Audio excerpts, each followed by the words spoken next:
The question of Palestine keeps returning to our screens. But why? Well, it's an injustice and a denial of human rights that has persisted for over 100 years, with global implications. Here is a brief overview. After World War I, the League of Nations placed Palestine, formerly part of the Ottoman Empire, under a British administration that supported the creation of a Jewish national home there, a move that pleased Zionist leaders who considered it the ancient Jewish homeland. Amid increased immigration and foreign rule, Palestinians who had lived on the land for centuries staged an uprising from 1936 to 1939, which led to repression, including by British forces and Jewish militia. In 1947, the UN decided to partition Palestine into two independent states. Jerusalem was to be placed under UN administration. However, Israel declared independence in 1948 and captured much more of Palestine than the partition plan allocated, except for the West Bank, including East Jerusalem, held by Jordan, and the Gaza Strip, held by Egypt.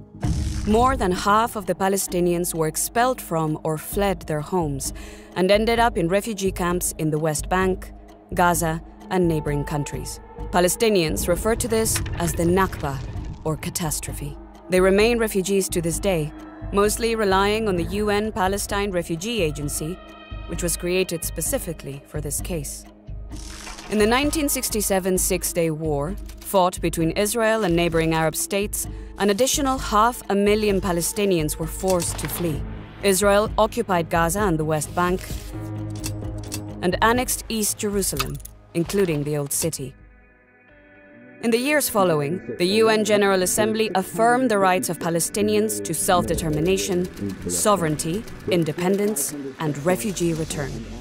In 1974, it recognized the Palestine Liberation Organization, PLO, as the sole legitimate representative of the Palestinian people.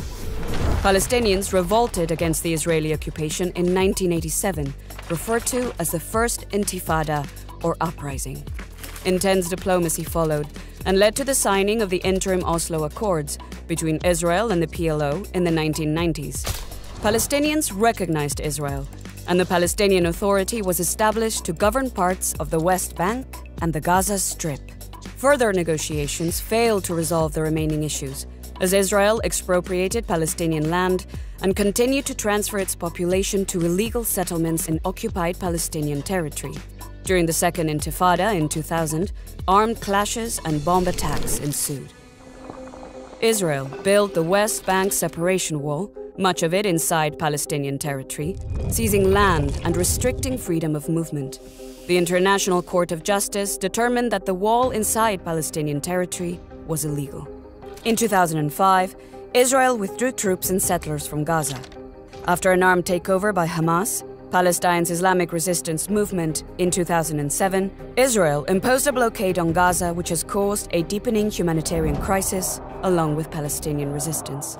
Palestine became a UN non-member observer state in 2012, and a few years later, the Security Council demanded that Israel cease illegal settlement activity. However, settlements continue to expand. Despite broad international support for a two-state solution, it has not been possible to justly resolve core final status issues in accordance with UN resolutions. And that is why, until justice and international law prevail and Israel ends its occupation, we will continue to see the Palestinians struggle for their rights on our screens.